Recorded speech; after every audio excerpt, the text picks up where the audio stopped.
Algunas muy lindas y otras no tanto.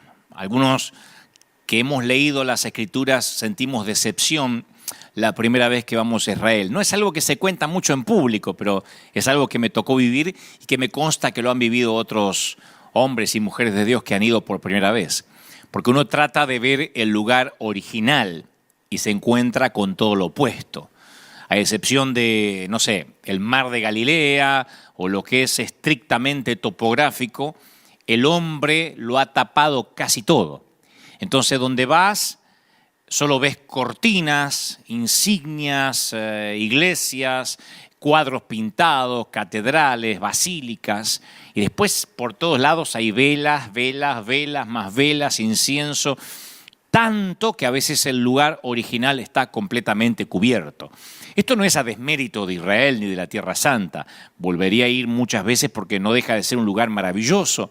Nada más que estoy diciendo que uno sufre una decepción cuando quiere ir a un lugar histórico, bíblico, del cual escuchó mucho, y uno ve que cuando llega al sitio hay una catedral, un santuario, una basílica, justo encima de lo bíblico.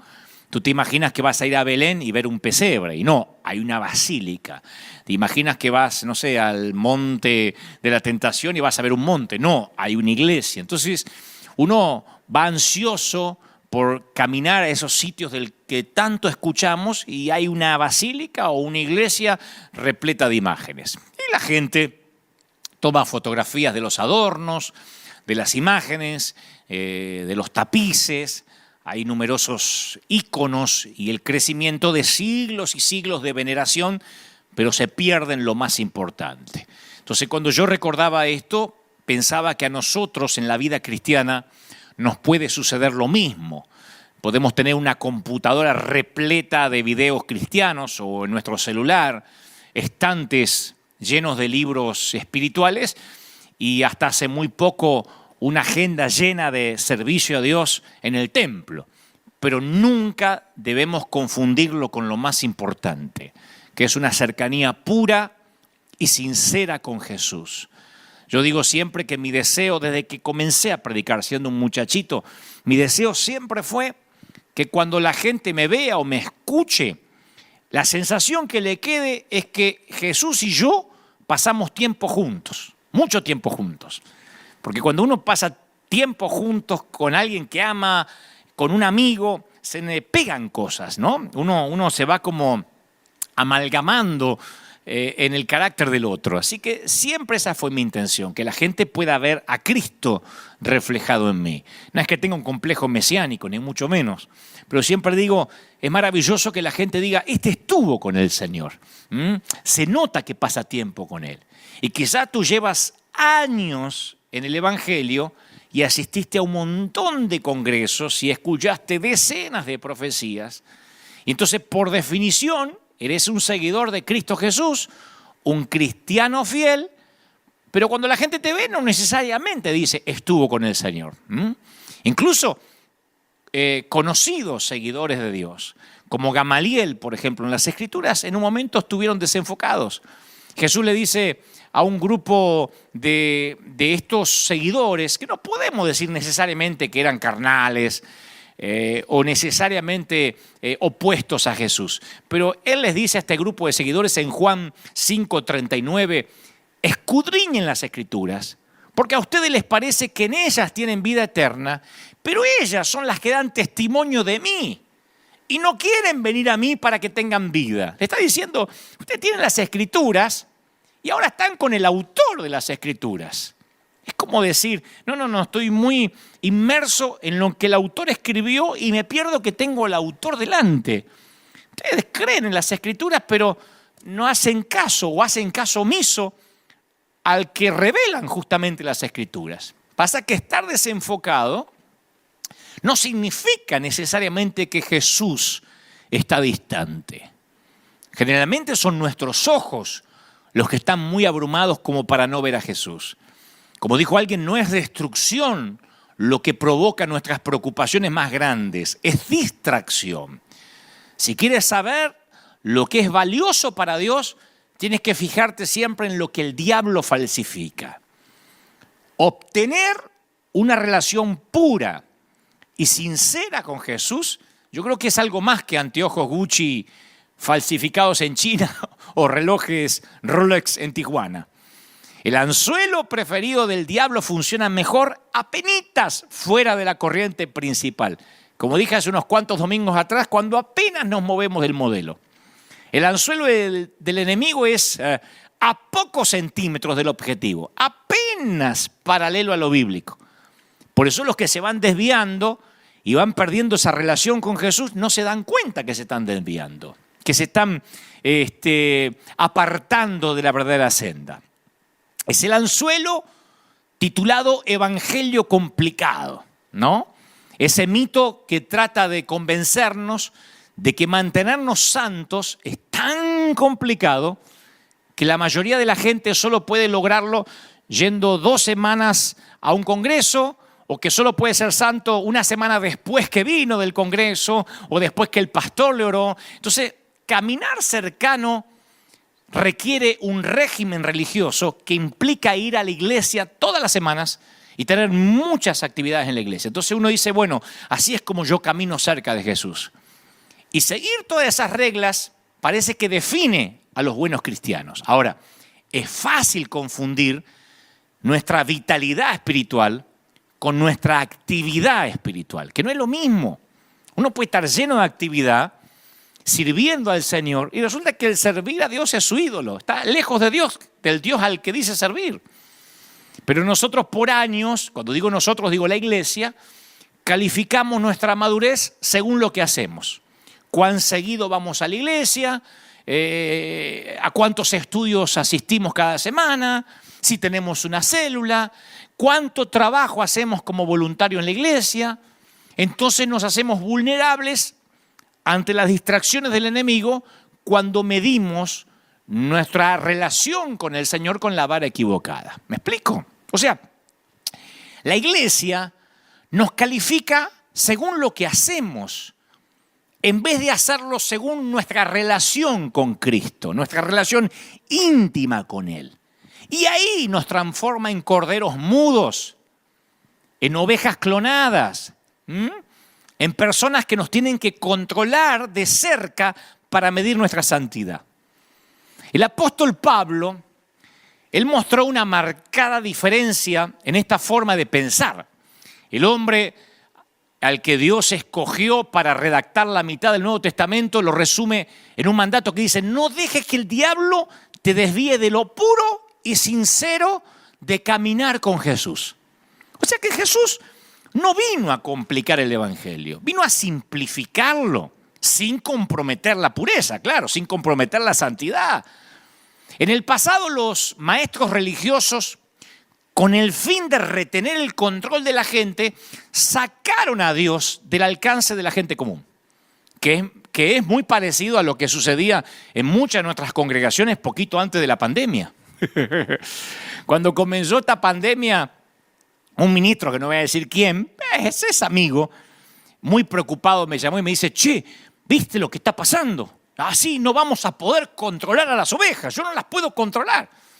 Y la primera falacia de lo que me dijo es que nunca fueron sus ovejas. La segunda es que no las tiene que controlar, las tenía que pastorear, no controlar. Y me llegan un montón de testimonios de personas que me dicen: ¿sabes qué? Ahora, Dante, puedo ver tus mensajes.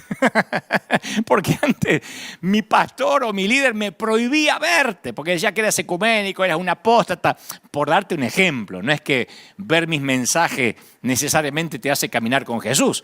Lo que digo es, miren hasta qué punto algunos ejercían control, que les decían lo que podían ver o no podían ver en sus casas. Me dijeron, te tenían prohibido, yo no podía poner un video tuyo porque me sentía en pecado.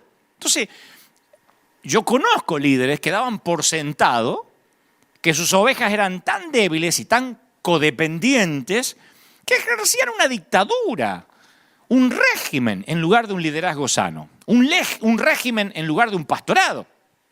Un estudio de la historia de la iglesia revela épocas enteras en que la Biblia no estaba disponible para el ciudadano común. La gente quería acceder a las Escrituras y no estaba disponible, pero no necesariamente en el catolicismo. Aún dentro del pueblo protestante hubo unas épocas donde la gente no podía acceder a la Biblia. Y la razón era que los líderes de la iglesia estaban convencidos que el seguidor promedio no podía comprender las Escrituras sin que los conocedores la interpretaran primero. Por eso digo que esta pandemia es una oportunidad única, fascinante, de ver a Jesús con ojos nuevos. De que el Espíritu Santo te dé una propia revelación de Jesús. Yo pienso que la pandemia es una oportunidad única de conocer a Jesús con la ayuda del Espíritu Santo y no con una interpretación prestada. Esta pandemia va a erradicar a los nietos de Dios del reino. Hace muchos años yo escuché a un predicador que decía, Dios no tiene nietos, Dios tiene hijos.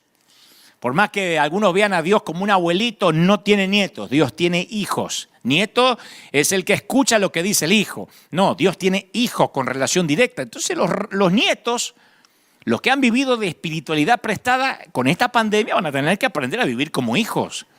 O están aprendiendo a vivir como hijos.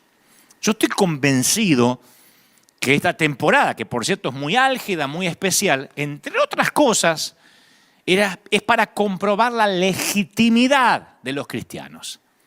Lo hemos dicho un montón de veces. Segunda de Corintios 11:3, la palabra que Pablo usa para indicar sincero es aplotes, con H, aplotes. Es una palabra ilustrativa que significa abierto. Aplotes es desplegado. Y esa palabra Pablo la toma de los tejedores de tapices de esa época, que los desplegaban a la vista de todos para que el comprador del tapiz pudiera verlo completamente. No se lo llevaban enrollado y después se pegaban la sorpresa y tenían que ir a reclamar en la asistencia al cliente. Entonces, él usa la palabra aplotes porque él habla de ser sinceros, desplegados. Ninguna relación se sostiene por la perfección, sino por la apertura, por la honestidad. Una pareja no se sostiene porque son perfectos ambos o uno de ellos, sino porque son sinceros. Entonces, abrirse es tener un corazón que le permita a Dios mostrarnos que incluso antes de esta pandemia muchos estaban yendo a la deriva. Y de alguna forma Dios permite que se cierren los templos, algunos para que se den cuenta que no estaban firmes, otros para que se afirmen de verdad, en el deseo de Dios de corregir nuestra dirección, sabiendo que nos ama, porque su amor no ha disminuido. Algunos dicen, ¿será que Dios está enojado y por eso permitió esto? No, yo creo que su amor no ha disminuido en absoluto hacia nosotros. Yo soy papá, sé que hay papás y mamás mirándome ahora y sé lo que sienten, lo que siente un papá, una mamá. No cambias nunca el amor por un hijo. Nada de lo que yo haga puede hacer que él me ame más ni que me ame menos. Hablamos eso cada semana, los últimos domingos. Pero se requiere una generosa cantidad de humildad para entender nuestras propias debilidades y decir, Señor, en esta temporada trata conmigo. No puedes decir que buscas a Dios si no persigues la verdad, porque rara vez encontrarás aquello que no estás buscando. Entonces Él nos llama a vivir con todas las luces prendidas, con todas las ventanas abiertas, aunque la autenticidad le siga molestando y le cause urticaria a unos cuantos. Él llama a vivir como un libro abierto, decir, este soy. Eso es lo que Dios nos ha hablado estos fines de semana. Decir, este soy. Así soy, Señor. Sé propicio de mi pecador. La iglesia debiera ser el sitio más auténtico del planeta, no el más hipócrita. Y ahí cuando uno vive a ventanas abiertas y con la luz encendida, tarde o temprano la oscuridad se disipa por el resplandor, por su luz. Primera de Juan 1:7 dice, pero si vivimos en la luz, así como Él está en la luz, tenemos comunión unos con otros. Y la sangre de su Hijo Jesucristo nos limpia de todo pecado. O sea que la luz se vuelve intimidante y a veces tenemos miedo que deje expuesta nuestra humanidad, que descalifiques nuestros esfuerzos por servir a Dios. Pero esto se trata de vivir vidas abiertas, permitir que su luz nos limpie día tras día. La autenticidad y el vivir abiertamente molesta. A mí me lo dicen todo el tiempo en las redes sociales. ¿Por qué contesta así? ¿Por qué dice eso? Ellos lo pueden decir, pero pretenden que yo sea hipócrita, ¿no? Efesios 5:8 dice, porque ustedes antes eran oscuridad, pero ahora son la luz del Señor. Entonces vivan como hijos de luz, porque todo lo que la luz pone al descubierto se hace visible. Entonces la luz es algo que tenemos que administrar bien. Si usamos cualquier cosa que es buena, pero de manera incorrecta, lo que fue diseñado para ser bueno puede destruir. Como siempre digo, un cuchillo sirve para cortar una onza de pan, pero puede ser usado para asesinar. Con la luz puede pasar igual, como sucedía con los antiguos fariseos. El mal uso de las escrituras arruinó muchos futuros, desperdició el potencial de mucha gente. Dicho sea de paso, los fariseos todavía viven, están bien. En el primer siglo uno los reconocía por sus vestimentas, por sus hábitos, las patillas rizadas, así, largas túnicas, sublimes oraciones que los identificaban como la élite religiosa. Pero hoy los fariseos son mucho más sencillos. Se visten y actúan como tú o como yo, trabajan en empleos como el nuestro, asisten a los colegios mismos que llevamos a los hijos, se presentan como líderes, como voluntarios, asisten a las iglesias. Los fariseos modernos trabajan duro para seguir las reglas, las doctrinas, los credos, no han desaparecido. Y hacen grandes esfuerzos para estar en lo correcto, pero estar en lo correcto no está mal. Porque uno dirá, pero está mal querer la santidad, ambicionar la sana doctrina. No, es el modo en que manejan su estar en lo correcto lo que está mal. Esas frases pueden sonar como trabalengua, pero nunca estás más cerca de estar equivocado como cuando estás convencido de estar en lo correcto. Lo voy a decir otra vez para que lo tuiteen. Nunca estás más cerca de estar equivocado como cuando estás convencido de estar en lo correcto. ¿Alguna vez conociste a alguien así? Tan seguro de estar en lo correcto que cualquier otra opinión la descartan automáticamente. Y así se justifica el enojo y también la falta de respeto y los adjetivos y el odio visceral, porque si no se piensa como ellos, te vas al infierno. Entonces los líderes religiosos de la época de Jesús estaban seguros de estar en lo correcto. No es que odiaban a Jesús porque tenía un tema de piel contra él. El tipo nos cae gordo, como dicen en México. Nos cae mal. No, ellos estaban convencidos que estaban en lo correcto. Los fariseos estaban convencidos de que Jesús era un rebelde que agitaba multitudes. Entonces su sentido de sana doctrina o de ley divina hizo que el odio, la calumnia, la falta de respeto y hasta la muerte fueran aceptables. Ellos gritaron, crucifícalo. Ellos creían que en pos de la ley, de la sana doctrina, había que matar. Entonces en cada uno de nosotros, como dijo alguien, y yo no me lo olvidé más, en cada uno de nosotros hay un pequeño fariseo esperando crecer. Un grupo de líderes religiosos lleva a los pies de Jesús a una desaliñada mujer sorprendida en adulterio. Se los conté en varias ocasiones y sé que todo el mundo conoce la historia. Y querían poner a Jesús a prueba. Jesús sabía cuándo trazar líneas y cuándo construir puentes. Porque dice la palabra que él dibujaba sobre la arena. Yo creo que trazó una línea en la arena. Me gusta pensar que él trazó una línea en la arena para diferenciar a los dos grupos. Apoyó las demandas de la ley, pero llamó solo a quienes no tenían pecado a cumplir con los requisitos de esa ley. Él dijo, ok, fenómeno, hagan lo que dijo Moisés. El que esté libre de pecado, el que no tenga un muerto en el placar, en el closet, que tire la primera piedra. Entonces, cuando uno se acerca a Jesús, uno aprende cuándo trazar líneas y cuándo construir puentes.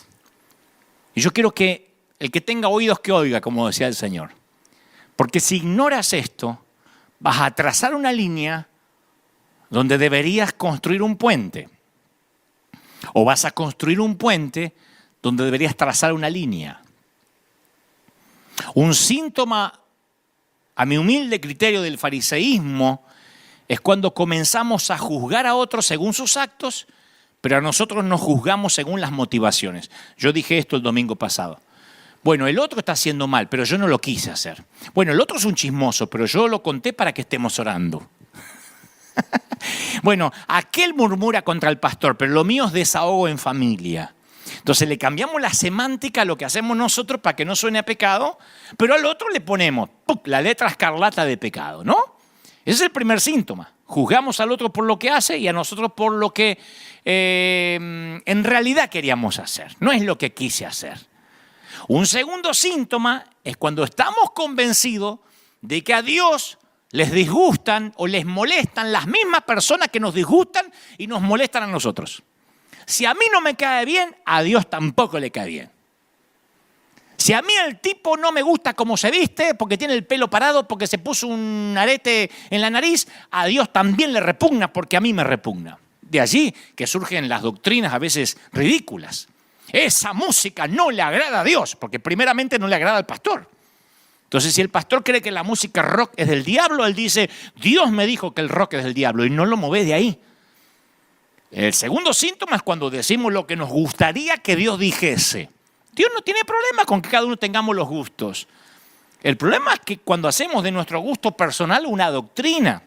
Entonces, cuando uno nota alguno de estos síntomas, es porque es tiempo de volver a Jesús. Esto sería una invitación en una campaña evangelística. Vuelve a Jesús. Dirían a Condia, vuelve a Jesús. Pero no es una invitación que solemos escuchar los que tenemos 30, 40 años de peregrinar cristianos. Sin embargo, tenemos que volver a Jesús. Esta pandemia, insisto, es la oportunidad fascinante de ver a Jesús con ojos nuevos. Por algo Dios lo permitió. Es muy peligroso ser religioso sin volver constantemente a Jesús. La historia registra que los que hicieron el mayor daño estuvieron inclinados a ese evangelio complicado. Saben de Dios, conocen las Escrituras, pero se detienen a un paso de una auténtica relación con Cristo Jesús.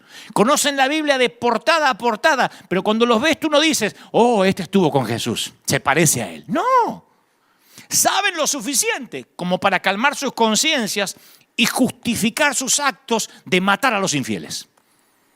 Porque viste que hay gente que tiene un extraño placer cuando rematan heridos de su propio ejército. De su propio ejército, cuando invierten sus municiones contra sus camaradas. Hablando metafóricamente. Hay gente que les fascina rematar heridos. Se enteran de que alguien está bajo tentación o cayó en pecado y lo rematan porque sienten que así sirven al Señor. Maté a un infiel. Los pescadores, no los pecadores, dicen que la tentación que captura a los peces suele ser 99% el sabor de la carnada y 1% el anzuelo. Y Satanás sabe que no puede convencer a las personas con una capa roja y un tridente. Sin embargo, también sabe que si puede camuflar un 1% de engaño con 99% de verdad, él puede llenar una red de peces. Es un poquito desviado de la verdad. Segunda de Corintios 11:14 dice, y no es de extrañar, ya que Satanás mismo se disfraza de ángel de luz. Por eso no es de sorprenderse que sus servidores se disfrazan de servidores de justicia. O sea que al diablo no le importa para qué lado del camino te desvíes, siempre y cuando te desvíes. Entonces otro error que cometemos no es alejarnos un paso, sino a veces llevar a Cristo demasiado lejos. Eso es otro error. Porque algunos dicen, bueno, sí, está bien, me desvío un poco, pero otros llevan a Cristo muy lejos. Por temor a desviarnos, vamos más allá de lo que está escrito solo por las dudas. Los que dicen, bueno, está muy sencillo el Evangelio. Che, vamos a agregarle más doctrina por si las moscas, para no pecar. Porque está muy sencillo esto. ¿Cómo que hay que correr a la gracia y ya está? No, vamos a agregarle algo para estar seguro. Y entonces se crean regímenes imposibles de seguir, pero que ofrecen control a quienes lo enseñan. Los fariseos lo hicieron. Ellos definían y aplicaban las escrituras de una manera tan estricta para asegurarse que la gente no cayera en pecado, no se equivocara. Entonces ustedes dicen, bueno, las motivaciones eran correctas, sí. El tema es que nadie lograba cumplir esas reglas. Por ejemplo, por temor a violar el sábado, los rabinos ordenaban que el pueblo judío no saliera de sus casas por un periodo de 24 horas. Mejor no te muevas de la casa. El hashtag quédate en casa ya existía ahí. Para asegurarse de que nadie mirara a una mujer con lujuria, los esposos cubrían a sus mujeres en público hasta hacerlas parecer telas andantes.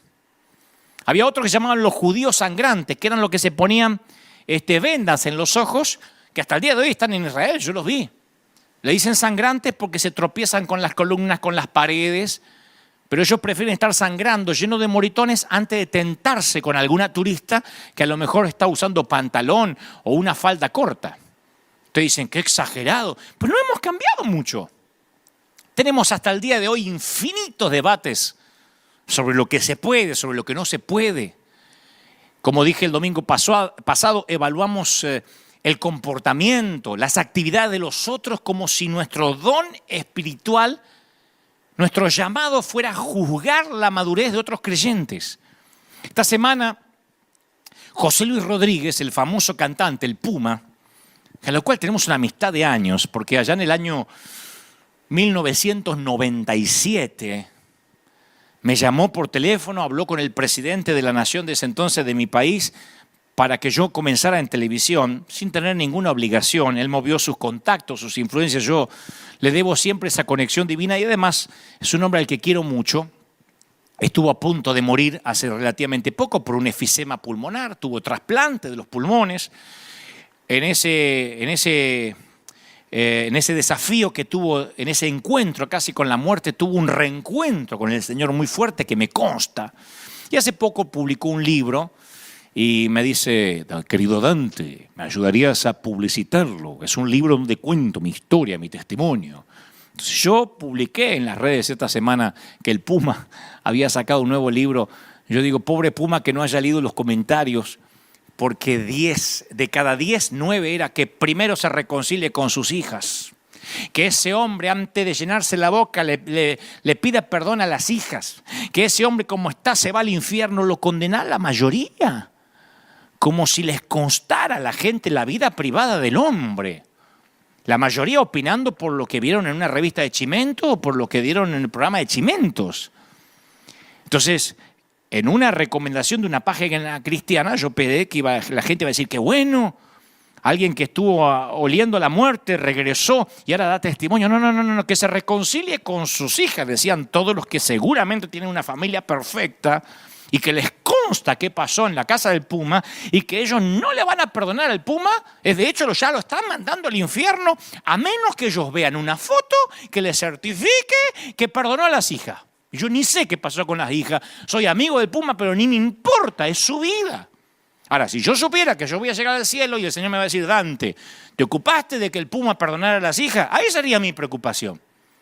Pero apenas puedo con mi vida, como para ocuparme de lo que hace el otro con su familia. Entonces mi pregunta ¿es eso lo que Jesús realmente quiere que hagamos?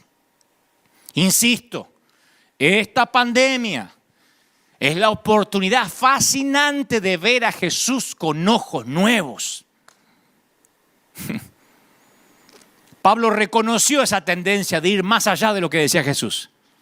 Y se refirió a eso en su carta a la iglesia de Corinto. Y se aprendan de nosotros aquello de no sobrepasar aquello que está escrito. No sobrepasar lo que se escribió.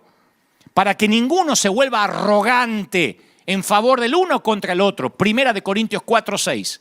Cuidado que alguno no escriba más de lo que está escrito. Que agregue más doctrina de la que está. Porque querer exceder a Jesús puede hacernos sentir superiores al pensar que somos los únicos creyentes santos y verdaderos del planeta. Y llega Jesús. Y Jesús fue el primer revolucionario de lo simple. Veo que Jesús se introduce en una escena religiosa complicada, un régimen religioso corrupto de control, atiborrado de fariseos, de saduceos, de herodianos, de celotes, de esenios. Pero él no se manejó con las reglas de ninguno, no soportó su hipocresía. En ese entonces, los líderes religiosos habían desarrollado un sistema con 613 leyes.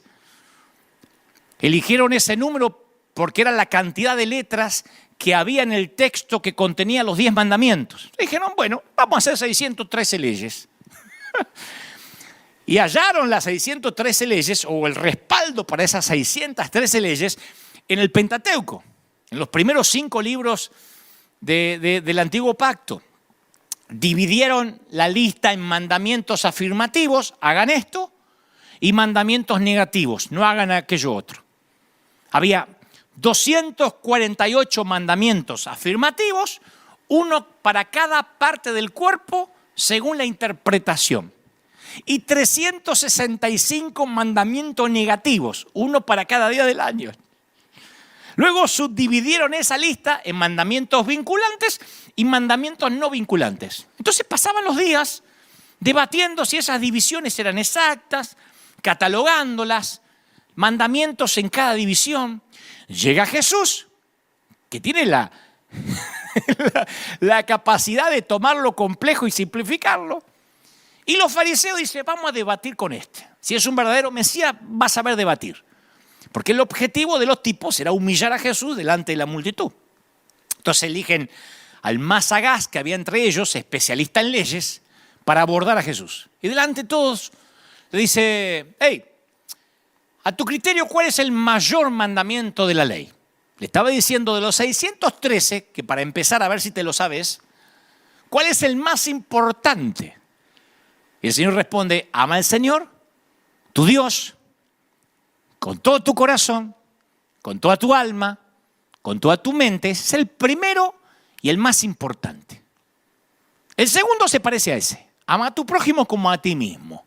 De estos 2 mandamientos, le dice el Señor, le agrega, depende toda la ley y los profetas. Toma, en tu cara. Él dijo que la ley, y le agregó los profetas, se resume en esta frase simple y perfecta. No bajó el nivel de la ley, tampoco la abolía. Él captó la totalidad del espíritu de la ley, toda su esencia en una sola frase. Dijo que todo dependía de eso. Resumió 613 mandamientos en 2. Por eso lo querían matar. Tomó los otros tipos ahí con la calculadora. Hoy cuál tocaba, no, hoy no era este, el otro. ¿Cuáles son los vinculantes, no los vinculantes? ¿Cuáles? Y Jesús dijo, no, son 2 nomás. Amá a Dios y amá a la gente. Tomó la complejidad de la ley y la hizo simple. Entonces los tipos decían, no puede ser. Nos matamos estudiando para no pecar. Y lo reduce a eso, a amar a Dios. Jesús era un rabino, un maestro. Y en la cultura judía, cada rabino tenía un yugo de enseñanza. ¿Qué era el yugo? Las instrucciones, el contenido, la doctrina, el mensaje. Entonces muchos rabinos ponían yugos de enseñanza sobre las personas que eran imposibles de acatar, porque era un legalismo extremo. Y esos yugos apartaban a las personas de la gracia en vez de atraerlas.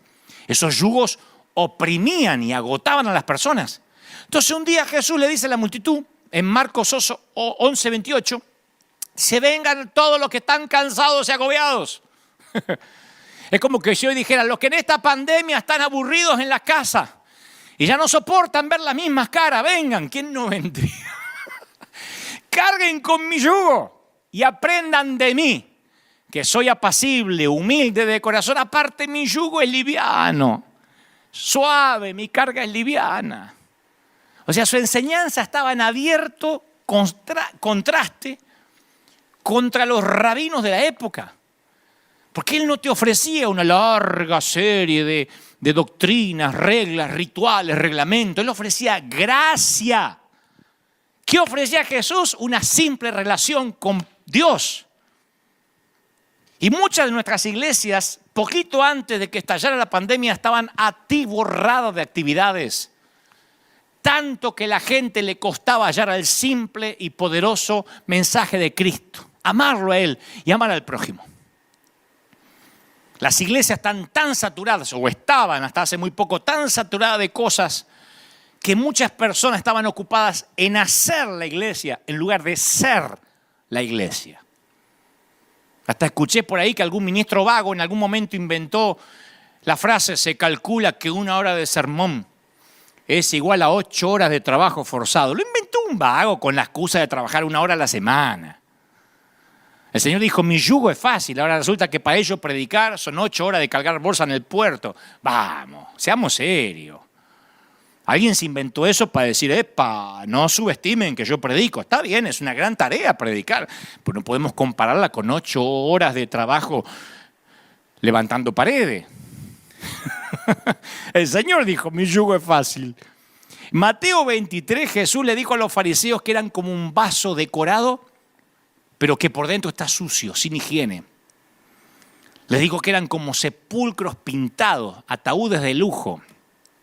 Le dijo: usted tan brillante por fuera, presentable, pero bajo la superficie, ¿saben qué hay? Muerte. Bajo la superficie, la nada. Igual que muchas iglesias. Porque el activismo es un gran disfraz para la falta de vida. La complejidad es una buena forma de cubrirlo todo. Las iglesias pueden llegar a ser ataúdes elegantes. Una iglesia llena de actividades es el mejor escondite para un muerto. Yo pensaba que la iglesia muerta es una iglesia que entras y hay alguien cantando ¡Adelante!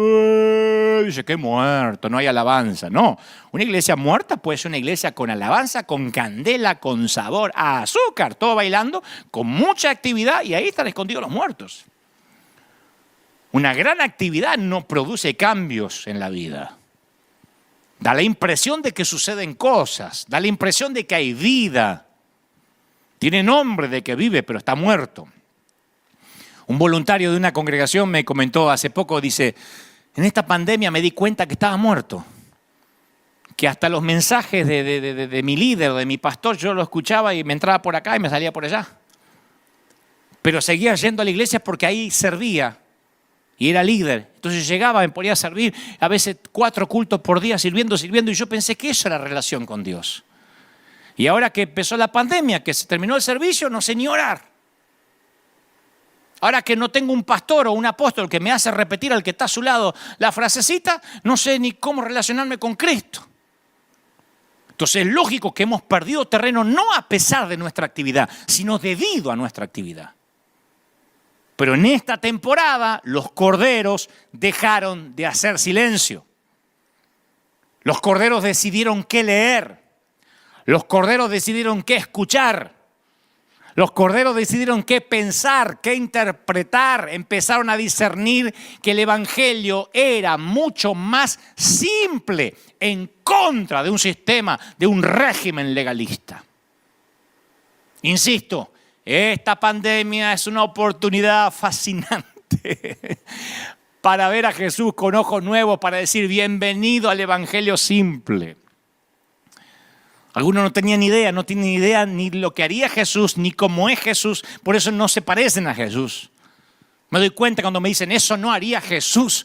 Cuando a mí me dicen: eso no haría Jesús, yo digo a veces: ¿habrán leído los mismos evangelios que leo yo? Hace poco alguien me escribió, me dijo: Jesús no contaría chistes.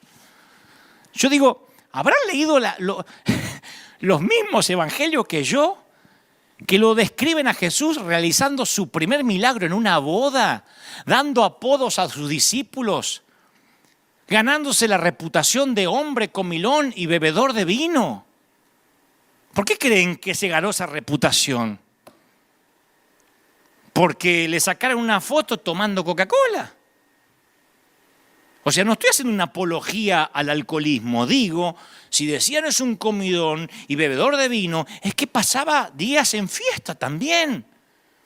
De hecho, cuando los piadosos criticaban a sus discípulos por ser negligentes en las 613 leyes espirituales, Jesús dijo: ¿acaso pueden los que están de bodas ayunar mientras está con ellos el esposo? De todas las imágenes que hubiera podido escoger para su persona, Jesús se asignó la de un esposo, cuya felicidad alegra toda la fiesta de bodas. Entonces, cuando uno mira los evangelios, no podemos decir cuál era la apariencia física de Jesús. Conocemos el Jesús de Hollywood, el rubio de cabello rizado, pero me parece bueno que la Biblia no diga cómo era físicamente. Porque nuestras representaciones embellecidas de Jesús dicen más acerca de nosotros mismos que de Él. En Jesús no hubo físicamente ningún brillo sobrenatural, a excepción del monte de la transfiguración, que presenciaron solo ese grupete chiquito de discípulos. Juan el Bautista admitió que nunca hubiese reconocido a Jesús sin una revelación especial. Y según Isaías no podemos creer que había atracción por su belleza o que tenía algún otro aspecto exterior que llamara la atención. No, la clave no era su físico, se encuentra la clave en otra parte. Crecimos con una imagen de Jesús de Hollywood. Crecimos con una imagen del Jesús que nos vendieron desde los Estados Unidos. Un Jesús que nada lo altera, que distribuye sabidurías en tonalidades mesuradas, uniformes. Yo veo películas de Jesús que parecen más que Jesús un antidepresivo. Los evangelios presentan a un hombre que posee tal carisma que la gente permanece sentada por 3 días sin comer con tal de escuchar lo que tiene para decir. No veo a Jesús diciendo, ya termino. Le voy a pasar un PowerPoint, ¿Qué le parece el PowerPoint? Predicaciones positivas para que no se aburran. Me voy a poner un jean de onda para pegar con los jóvenes. Hablaba y 3 horas la gente oyéndolo. Miren qué carisma. Veo los evangelios y veo un espinel de momentos emotivos de Jesús. Veo que tenía compasión por un leproso, alegría por el éxito de los discípulos, estallidos de ira ante los legalistas insensibles, dolor por una ciudad recalcitrante, gritos de angustia en Getsemaní, en la cruz. Veo un Jesús que recorría todo un espinel de emociones. No veo ese Jesús de las películas que apenas habla y que si no está microfonado no sabe lo que está diciendo en el Sermón del Monte. ¿Vieron las películas? Bienaventurados los pobres de corazón. Y vos ves que hay 8.000 personas y decís, ¿cómo escuchas que está allá atrás? Ni hablando en un estudio de grabación lo escucharías así. Yo creo en un Jesús que levantaba la voz, que gritaba, que tenía una paciencia casi inagotable con la gente, pero 0 paciencia con las instituciones y con las injusticias y con los regímenes. Cuando yo llegué a California, me dijeron que aquí los hombres, que la mayoría son mexicanos, le costaba mostrar los sentimientos. Que la mayoría tenía que romper con esos estereotipos restrictivos, ¿no?, de la masculinidad. Pero veo a Jesús que vivió un ideal de realización masculina que 20 siglos después todavía la mayoría de los hombres la elude. Yo veo que Jesús era masculino, pero 3 veces lloró ante sus discípulos. No dijo, yo soy macho, soy el Hijo de Dios, ¿qué pasó? No ocultó sus temores, no dudó en pedir ayuda. Mi alma está muy triste. Hasta la muerte, dijo en Getsemaní. Quédense aquí, muchachos, velen conmigo. ¿A cuántos líderes de nuestros tiempos viste tan vulnerable? Hace memoria, ¿cuándo fue la última vez que viste a un líder decir, estoy triste? Iglesia, ¿podría orar por mí? No. Hoy los líderes es, aleluya, estoy sintiendo un cohete acá atrás que me... Uy. Y uno los ve como, wow, es un Power Ranger. Jesús diciendo, estoy triste, el Hijo de Dios, cuando lo tuvo que decir. A diferencia de la mayor parte de los líderes que conozco, a Jesús le encantaba alabar a otras personas. Cuando hacía milagros, a menudo procuraba que el resultado se lo atribuyera al receptor. Tu fe te ha hecho salva. No, tu fe. Le dijo a Natanael, es un verdadero israelita, de quien no hay engaño. de Juan el Bautista dijo que nadie mayor que él había nacido de mujer. Al volátil Pedro lo llamó la piedra. Cuando una mujer humillada le rindió un acto extravagante de devoción, Jesús la defendió ante quienes la criticaban y dijo que se seguiría contando hasta el fin de los tiempos este acto de generosidad. O sea, veo un Jesús que no era inseguro. Que no nombren al otro más que a mí. Miren que yo soy el Hijo de Dios, ¿eh? ¿Qué Juan ni qué Juan? Yo. No era, él alababa a la gente.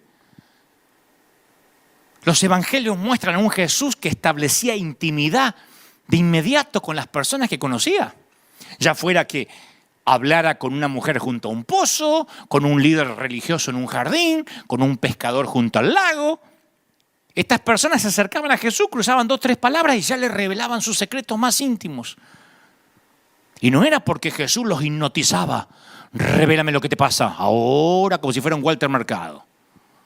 Se sentían cómodos con él. Uno no abre el corazón ante un religioso que orina agua bendita, que come santos y defeca diablos. Uno abre el corazón cuando ve sencillez, pureza.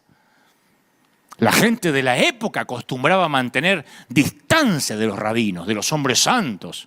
Si los hombres santos andaban con venda para no mirar mujeres, sangrándose contra las paredes como gansos para no mirar mujeres, se van a acercar a un rabino. Pero a Jesús se acercaba a la gente porque lo veían auténtico. Voy a la historia de Jesús y veo que no tenía una lista de cosas para hacer hoy. Participó en fiestas de bodas que duraban días. Se dejaba distraer por cualquiera que se le cruzaba por el camino, ya fuera una mujer con flujo de sangre, un mendigo ciego que andaba clamando a voz de cuello. 2 de sus milagros más impresionantes, la resurrección de Lázaro y la hija de Jairo, se produjeron porque Jesús llegó demasiado tarde a sanar a una persona enferma. Aceptaba invitaciones a cenar de quien fuera. Por esa razón, hasta el día de la fecha no hay ningún personaje público que tenga una gama tan variada de amigos. Desde ricos, centuriones romanos, fariseos, hasta recaudadores de impuestos, prostitutas y leprosos. Imaginen a Jesús diciendo, ¿cómo te sacaste una foto con ese? La luz no tiene comunión con las tinieblas. ¿Cómo recomendaste al puma, que el puma no se arregló con los hijos? Yo veo a Jesús y es tan diferente a la gente. A la multitud le encantaba estar con Jesús. Donde él estaba había alegría. Donde él estaba había alegría, había fiesta, no había religión. ¿Cómo lo sé? Porque soy papá de nenes chiquitos. Y mis hijos, donde no hay alegría, no quieren estar. Y los niños se desesperaban para estar con él. Imagina un nene que quiera acercarse a alguien que se bautizó en Limón. Llega Jesús como perfecto desconocido a una aldea de Baja Galilea. Los campesinos lo miran. Esos campesinos que vivieron lo suficiente para conocer la línea divisoria entre la pobreza y la indigencia. Esos campesinos saben todo acerca de la ley, del reino, del imperio romano. Pero conocen todas esas cosas en función a impuestos y deudas, desnutrición y enfermedades, opresión agraria y régimen. Lo que ahora quieren saber cuando viene este que dice ser el Mesías es qué puede hacer este reino de Dios por el niño tullido, por el padre ciego, por ese alma enloquecida que grita entre los sepulcros. Y pronto esos vecinos descubrieron lo que Jesús podía hacer en beneficio de ellos. Ni una sola vez rechazó una solicitud directa de ayuda. Condenó a la generación mala y adúltera que le pedían señales y se resistió a hacer un espectáculo, a montar un show. Marcos relata 7 veces distintas en que Jesús le ordenó a la persona que había sanado, no se lo digas a nadie, no hizo un servicio de milagros. No lo puso en enlace, no hizo un servicio de milagros. En las regiones donde no había fe, ni siquiera hizo milagros. Y no porque no pudiera, sino porque no había fe. Dijo, no voy a desperdiciar milagros acá. Muchos podrían decir, ¿y por qué hubiese hecho Jesús con semejantes poderes en Roma? en la Atenas de aquel tiempo, en Alejandría. Los propios hermanos de Jesús le propusieron que por lo menos concentre su trabajo en Jerusalén, la capital de Israel. Y Jesús prefirió mantenerse lejos del centro de atención. Desconfiaba de la opinión pública y pasó la mayor parte del tiempo en ciudades chiquititas, de poca importancia. Cuando su primo, Juan el Bautista, que languidecía en la cárcel, tuvo dudas acerca si Jesús de veras era el Mesías o era un impostor, él le dio este mensaje a los discípulos de Juan, parafraseándolo a Dante habla hoy. Vayan a decirle a Juan lo que vieron por acá. Díganle que hay personas que vendieron sus perros guía y que se dedican ahora a contemplar los pájaros. Díganle que hay personas que han cambiado sus bastones de aluminio por botas para escalar montañas. Díganle que los parias se han convertido en gente con esperanza. Jesús vino a la tierra lleno de gracia y de verdad. Eso dice San Juan, lleno de gracia y de verdad. Y esa frase resume su mensaje. Primero, gracia.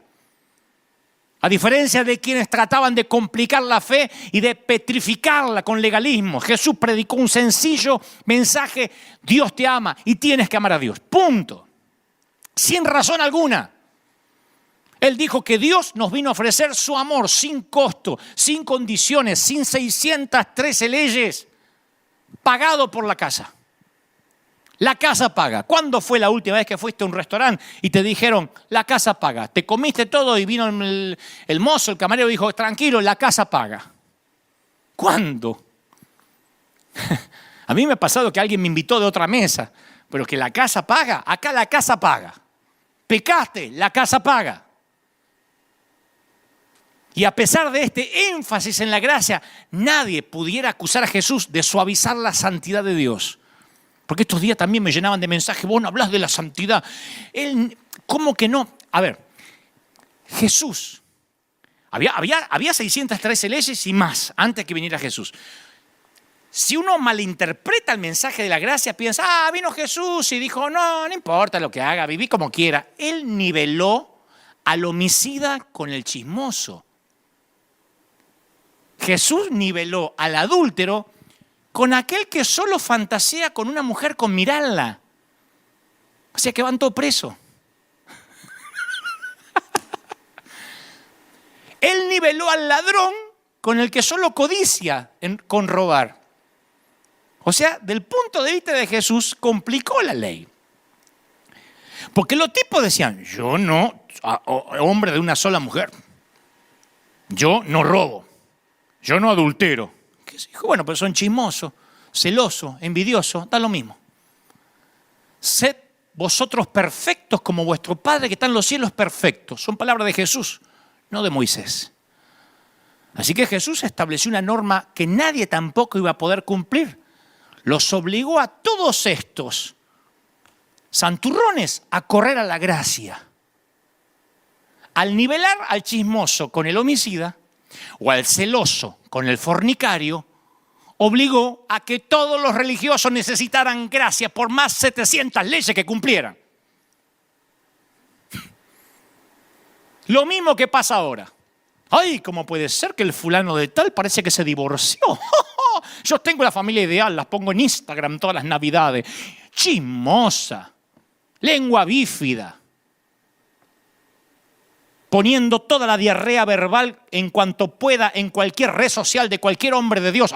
Pero tiene el matrimonio perfecto. Jesús niveló el adúltero, el que se divorcia, el fornicario con el chismoso. ¿Qué estoy diciendo? Que lo complicó. Y les dijo, ven, ni ustedes tapándose los ojos para no mirar mujeres, ni vistiendo a sus mujeres como Batman para que no les reconozcan. Estoy creativo, ¿eh? Ni ustedes pueden conservar la santidad sin gracia. Por eso los llevaron a la cruz. Porque los trató de pecadores, porque le dijo, ustedes están ciegos, pobres y desnudos. Y no se lo dijo a la adúltera, a la mujer samaritana, al leproso ni a la prostituta. Se los dijo a los santos, a los que estaban empoderando en un congreso dentro de la iglesia. Dentro de la sinagoga le dijo, tan ciegos, pobres y desnudos, les dijo la verdad. Tan iguales que los que están afuera, todos necesitan gracia. Y ellos estaban dispuestos a escuchar cualquier cosa, menos que ellos necesitaban gracia. No. Cristo no iba a morir por ellos, iba a desperdiciar su sangre en ellos, porque ellos ya eran santos por la ley. Ese Jesús, audaz. Jesús nunca retrocedió ante un conflicto. A veces a mí me ponen, Jesús se quedaría callado. ¡Qué locura! Se enfrentó con quienes los interrumpían, con los mofadores de todas las clases. Dio órdenes directas a los demonios, espíritu mudo y sordo. ¡Sal de él y no entres más! Qué interesante que los demonios nunca dejaron de reconocerlo como el Santo de Dios o como el Hijo del Altísimo.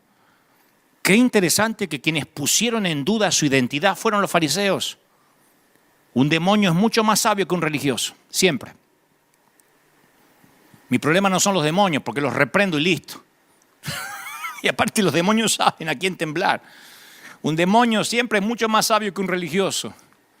Entonces yo veo la vida de Jesús con ojos nuevos y no puedo negar las agrupaciones de espectadores, los círculos que se formaban a su alrededor, igual que la iglesia hoy. Estaban los más alejados, el círculo exterior, los mirones, los curiosos, los voyeristas, tratando de descifrar a Jesús.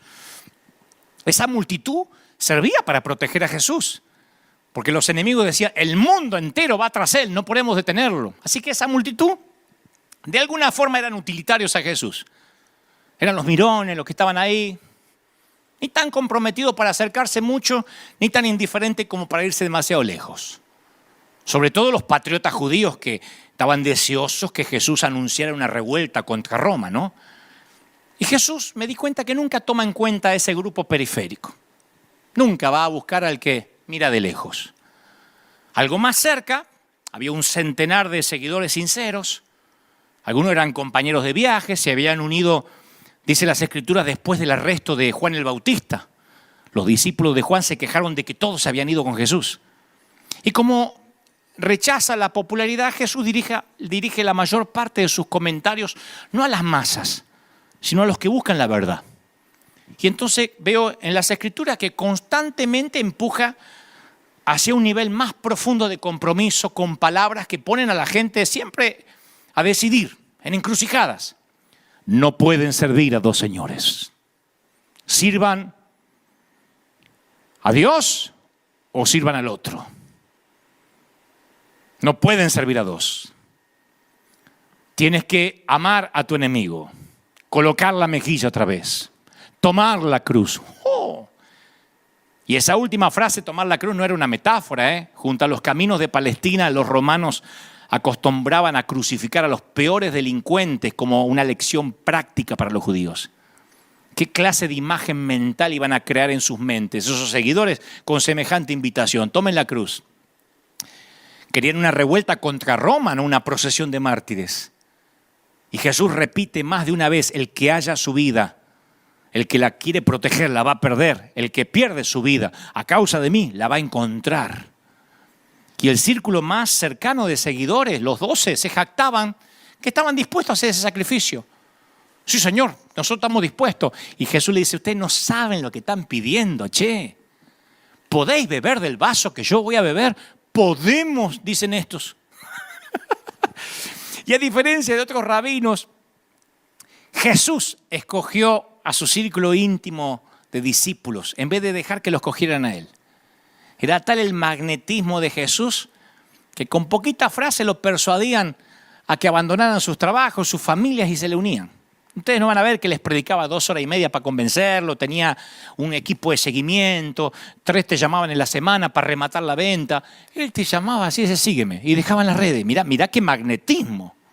Digo, porque siempre decimos, tenemos que parecernos a Jesús. No tenían un grupo de seguimiento, discipulado, control de doctrina.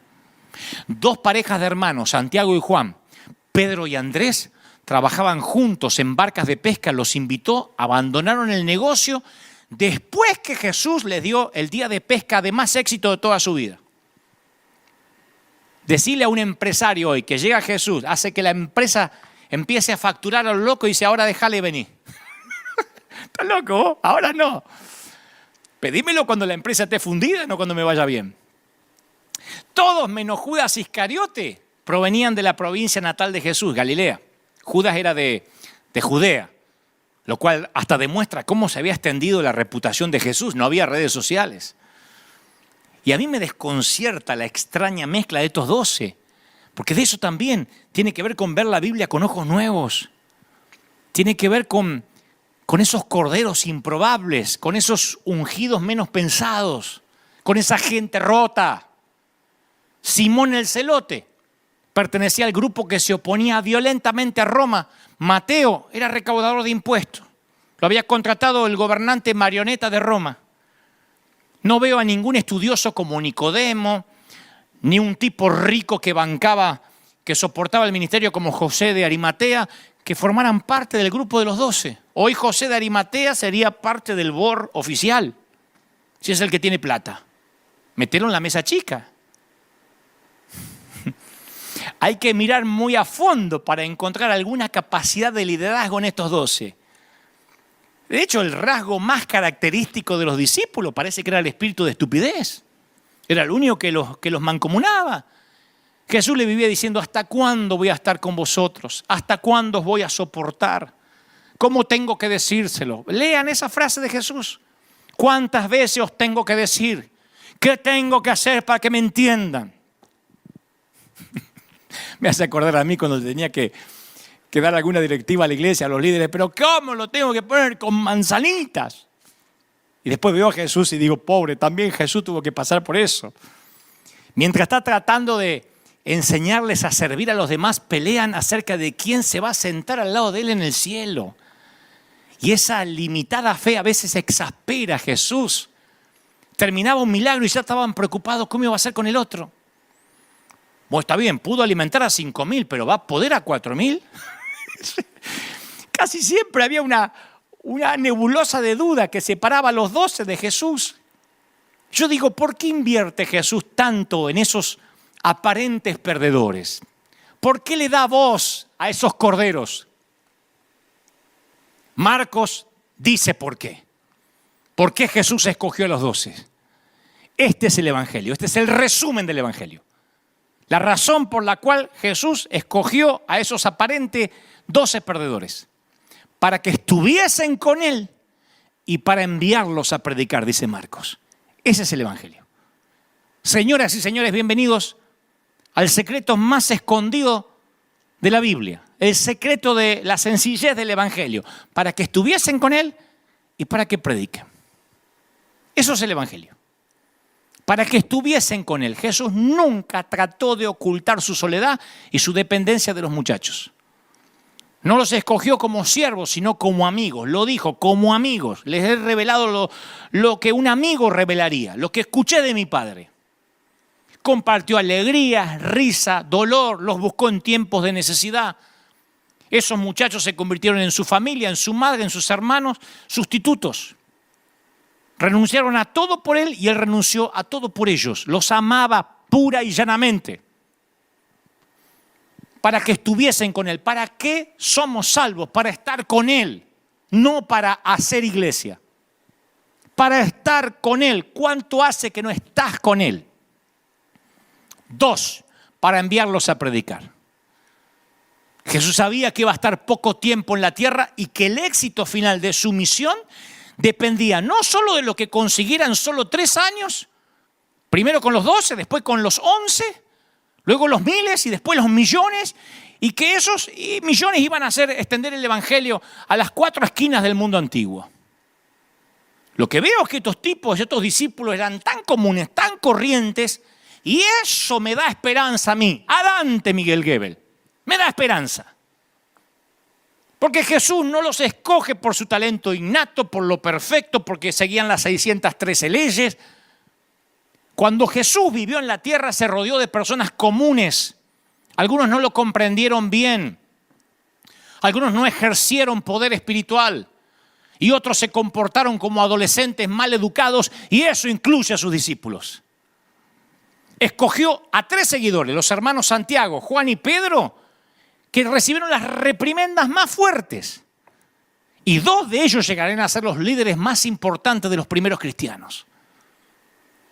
No puedo evitar pensar que Jesús prefiere trabajar con reclutas que no prometen mucho, con los ungidos menos pensados. Después de haber enviado a 72 discípulos a una misión de capacitación, se alegró por los éxitos que le contaron y dijo: Jesús, te alabo, Padre, Señor del cielo y de la tierra, porque escondiste las cosas de los sabios, se las escondiste a los entendidos y se las revelaste a los niños. Sí, a ti te agradó hacerlo así. Y con esa cuadrilla destartalada, Jesús fundó una iglesia que no ha dejado de crecer en 20 siglos. Muéstrame en una sola empresa, una sola compañía que haya logrado eso, con 11 personas. Ese Jesús de estos evangelios es el secreto mayor guardado del cristianismo. El régimen de la religión prefiere a un Jesús domesticado y a corderos silenciados. Un evangelio casi comunista. Pocos se sintieron cómodos con Jesús, ¿eh? Los que lo lograron fueron la clase de personas con las que nadie se sentiría cómodo. Cuando Jesús vino a la tierra, los demonios lo reconocieron, los enfermos acudieron a él y los pecadores mojaron sus pies y cabezas con perfume. Y en tanto él ofendió a los judíos piadosos que seguían los conceptos rigurosos de cómo tenía que ser Dios. Y cuando yo veo el rechazo de estos religiosos, por Jesús, yo te voy a hacer una pregunta a lo argentino. ¿Vos creés que la gente religiosa de hoy, por alguna razón, hoy haría lo contrario a lo que hicieron estos religiosos? ¿Por qué? ¿Por qué van a cambiar? ¿No será que la religión quiere que Jesús armonice con sus expectativas de sana doctrina, aunque no concuerde con el Jesús de los evangelios? Porque Jesús alabó a un vil cobrador de impuestos por encima de un fariseo temeroso de Dios. A la primera persona a la que se le reveló abiertamente como Mesías fue a una samaritana con 5 matrimonios fracasados y una aventura actual. Con susurro de moribundo perdonó a un ladrón sin ninguna posibilidad de crecimiento espiritual, de ir a la célula, de diezmar, de ofrendar, de congregarse o de obedecer al líder. Entonces yo veo una mezcla de amabilidad con los pecadores y de hostilidad hacia el pecado. Pero en gran parte de nuestra congregación, de nuestra iglesia, encuentro lo contrario. De labios para afuera decimos, odiamos el pecado, pero amamos al pecador. ¿Pero lo practicamos de verdad? Seguimos redefiniendo el pecado y cambiando el énfasis. Los pecadores no se sienten amados por la gente de la iglesia y sé que hay mucha gente que los cree en sus hogares. A mí me lo dicen muchos inconversos. Yo trabajo con cientos de inconversos. Hay uno muy famoso que me suele decir siempre, yo veo como ustedes se liquidan en las redes sociales por sencillos temas de doctrina. A mí me matarían antes de entrar. Entonces algo no está funcionando bien. Cuando yo veo las instrucciones de culto en un libro como Levítico, me parece un manual que parece que es un manual para manejar material radioactivo. Trae solo corderos inmaculados al tabernáculo. No toques el arca. Deja siempre que el humo la cubra. Si alguien mira el arca, adentro se muere. No entra nunca al lugar santísimo, excepto el sumo sacerdote una vez al año. En Yom Kippur hay que atarle una cuerda al tobillo, de manera que si comete un error y muere adentro, se le pueda sacar el cuerpo para afuera. Los discípulos crecieron en un ambiente como ese. No podían pronunciar nunca el nombre de Dios. Tenían que cumplir el código de purificación siguiendo la ley mosaica. Daban por sentado, como la mayor parte de las religiones de la época, que el culto incluía sacrificios. Algo tenía que morir. Y su Dios había prohibido sacrificios humanos y por esto, en un día de fiesta, Jerusalén se llenaba de balidos, de quejidos, de 250.000 de animales que iban a acabar en el altar del templo. Ruido, olor de los sacrificios eran recordatorios sensoriales del gran abismo que había entre Dios y ellos. Y ahora los seguidores de Dios se reunían, cantaban himnos, se dirigían a Dios con la palabra Abba. ¿Dónde está el temor, el protocolo que se exigía al acercarse al Mysterium Tremendum? Nadie traía animales para ser sacrificados. La muerte ya no formaba parte del culto, excepto cuando recordaban el sacrificio de Jesús en la cruz. Jesús hizo cambios de cómo vemos a Dios. Aproximó a Dios a la gente. A los judíos que conocían a un Dios distante, Jesús trajo el mensaje de que Dios se preocupa por la hierba del campo, alimenta a los gorriones, sabe la cantidad de cabello que hay en la cabeza de la gente. A los judíos que no se atrevían a mencionar el nombre de Dios, Jesús trae la sorprendente palabra aramea Abba, que es un término familiar de afecto, onomatopéyico como papá. La primera palabra que los nenes pronuncian, Abba. Antes de Jesús nadie hubiera pensado en usar una palabra semejante para Yahvé, el Dios soberano. Cuando Jesús estaba clavado en la cruz ocurrió algo que pareció sellar la intimidad con la iglesia joven que estaban haciendo. Marcos cuenta que cuando Jesús exhala el último suspiro, el velo del templo se rasgó en dos, de arriba abajo. Ese velo había servido para separar el lugar santísimo donde moraba Dios al resto del templo, pero ya no se iban a necesitar más sacrificios. Ningún sumo sacerdote tenía que entrar temblando. Todos nosotros, tú, yo, hemos vivido bajo esta intimidad y la tomamos como algo normal. Hola, ¿cómo te va, Jesús? Yo escucho gente decir, hola, ¿qué tal, flaco Jesús? ¿Cómo te va, Dios, barba? Olvidamos lo que le costó a Jesús ganar eso para nosotros. Corderos comunes y corrientes, acceso a la presencia de Dios. Conocemos a Dios como Abba, gracias a Jesús. En una de las últimas frases Jesús pronunció, antes de morir, Padre, perdónalos. A los romanos, a los líderes religiosos, sus discípulos que se habían escapado. Perdónalos porque no saben lo que hacen. Jesús había vivido entre nosotros y ahora entendía. Yo en estos días hasta veo la cruz con ojos nuevos.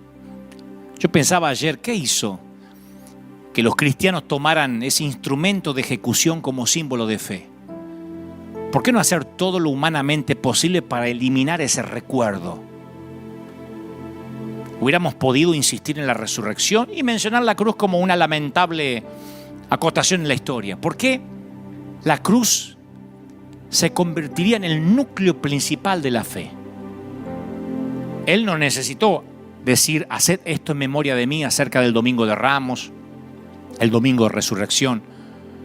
Pero es evidente que no quiso que olvidáramos lo que ocurrió en el Calvario. En el Calvario nos dio acceso a Dios para que no haya más religiosos. Jesús entiende el poder de la gente, esa que no le importa para nada que se fijen en ella. El evangelio sencillo se muestra a sí mismo más poderoso en la vida desapercibida, en el siervo que no llama la atención, en el santo no reconocido, en el discípulo invisible, en el cordero silenciado por el régimen. Jesús no cambió el mundo con ejércitos, con espadas, con legiones, con ángeles, con rayos. Pero cambió el mundo al rechazar la fama y al darle la bienvenida a la infamia de una muerte digna de un criminal. Yo sé que en esta pandemia muchos se han sentido sin líderes, abandonados, sin una dirección clara. Muchos han esperado una palabra y solo han recibido, sé prudente, quédate en casa. Y alguien me dijo, estoy harto de ver a mi líder o a mi pastor metido en una cocina, muerto de miedo, diciéndome que me quede en casa. Y yo sé que no esperabas una orden para salir a contagiarte. Pero querías algo más que un simple enmudece y sea obediente. Porque fueron muchos años de hacer silencio. Pero este tiempo es permitido por Dios para que regresemos a la sencillez de ese Jesús que te describí algunas cositas nomás. Un tiempo para ver a Jesús con tus propios ojos y compruebes qué diferente es al que te dijeron que era. Este Jesús es el secreto mejor guardado del cristianismo. Y si tu encuentro con Jesús fue real, con este Jesús, la cuarentena, la pandemia puede durar 10 años más y no te vas a enfriar ni apartar de la fe. Tranquilo. 30 segundos de cielos abiertos mantuvieron a Pablo fiel hasta la muerte. No tuvo que tener muchos encuentros y quedar ciego muchas veces y que le retiraran la vista muchas veces para que él recobrara la fe. Ahora, si tu encuentro era espiritualidad prestada, nieto de Dios, posiblemente ya te estés quedando sin oxígeno. Y recuerda que el tamiz, el colador, también es plan de Dios. La separación del trigo y la cizaña, los llamados de los ofrecidos, lo hipócrita de lo genuino, también es de Dios.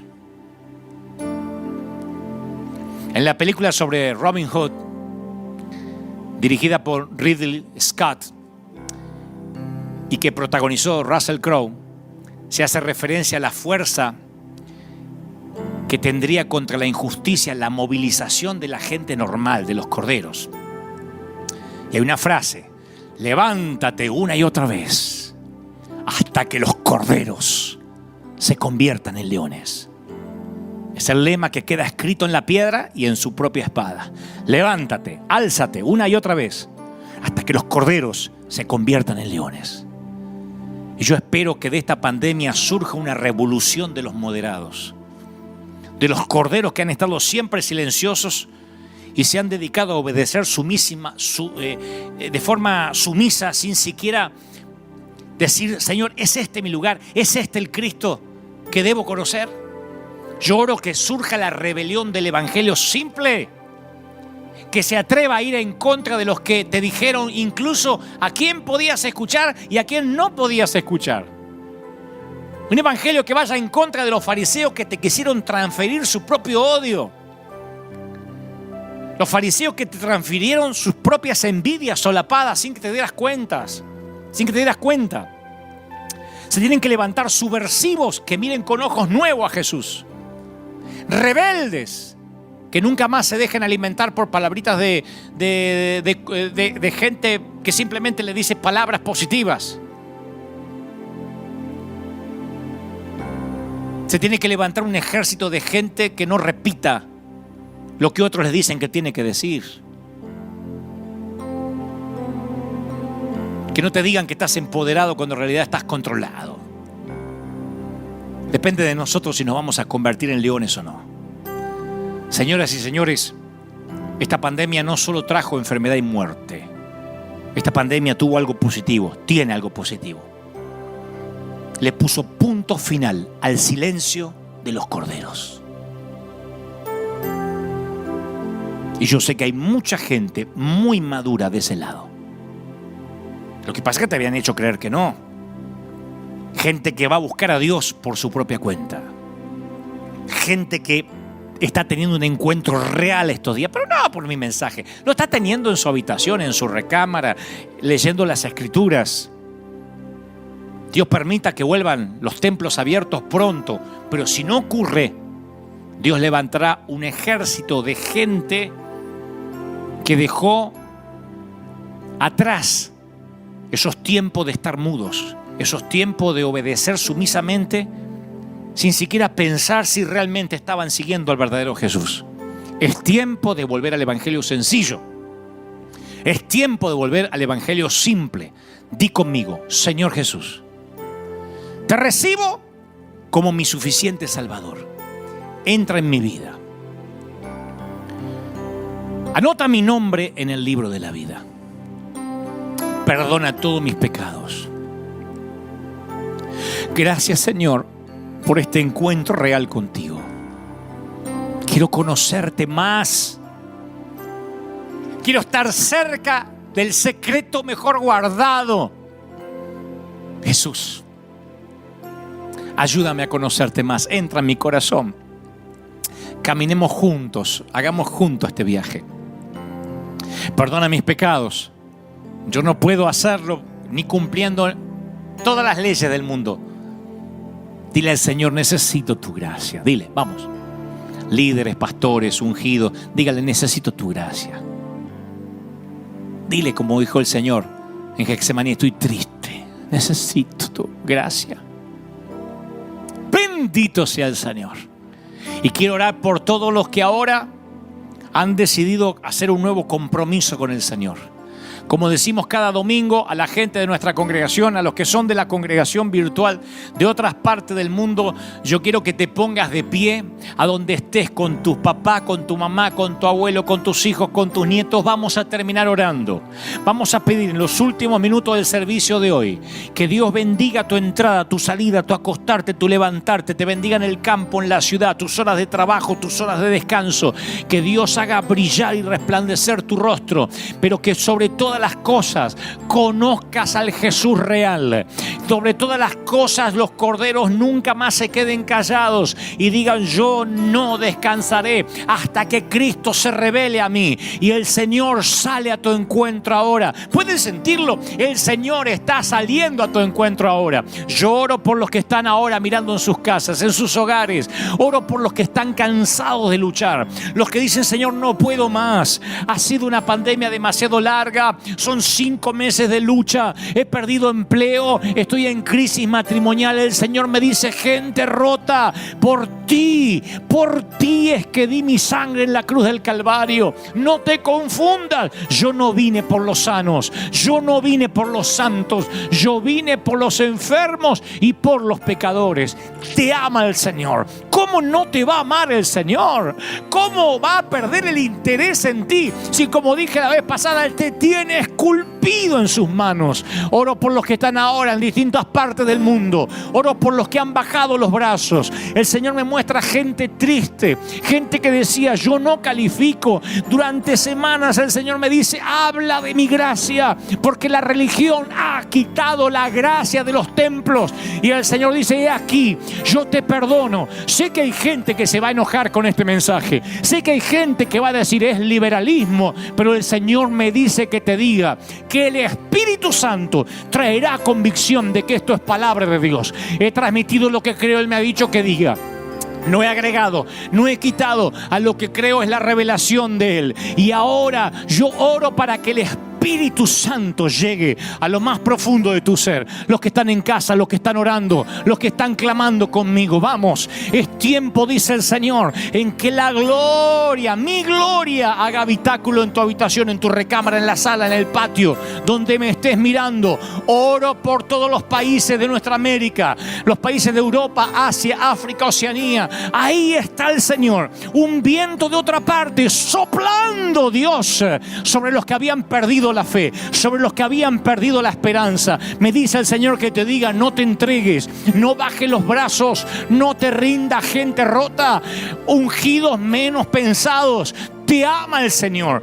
¿Cómo no te va a amar el Señor? Es este Jesús que te parece distinto al que te habían dicho, el que te ama. Es este Jesús el que busca, el que te llamó para que estés con Él y para luego comisionarte a predicar. Hay gente que dice: yo perdí toda idea de que el Señor me va a usar. He hecho estragos con mi vida. Satanás ha querido destruirme, pero el Señor me dice que te diga: recuerda, si yo comisioné al loco gadareno y si comisioné a la mujer samaritana y a mis 12, es que tengo esperanza contigo. No te deja el Señor hasta que no haya hecho contigo lo que dijo que iba a hacer. Te bendice el Señor. Suelto sobre todo a la gente que está mirando ahora esta palabra, y que los ungidos menos pensados, que los corderos que estaban silenciados levanten la voz y digan: el Señor me ha ungido para dar las buenas nuevas, para libertar a los oprimidos, para traer libertad a los cautivos, para sanar enfermos, para liberar a los que estaban cautivos mentales. Yo lo creo. Creo que un nuevo tiempo comienza y que esta pandemia sirve para que Él, el pastor de los pastores, esté contigo, te enseñe, te disipule y te lleve a un nuevo nivel, a una nueva dimensión. Lo creo, lo declaro en el nombre del Señor de las multitudes. Amén y amén. ¡Aleluya! Voló la hora. Pero el Señor ha hablado hoy y yo soy el primero en recibir. Se terminó el silencio de los corderos. Batallón del ejército de Dios. Escuadrón de oficiales, aquellos que le pelean palmo a palmo las almas al enemigo. el escuadrón de emergencia, el escuadrón de búsqueda en combate contra las fuerzas invasoras. Que Dios te bendiga, que Dios te guarde, que haga resplandecer su rostro sobre ti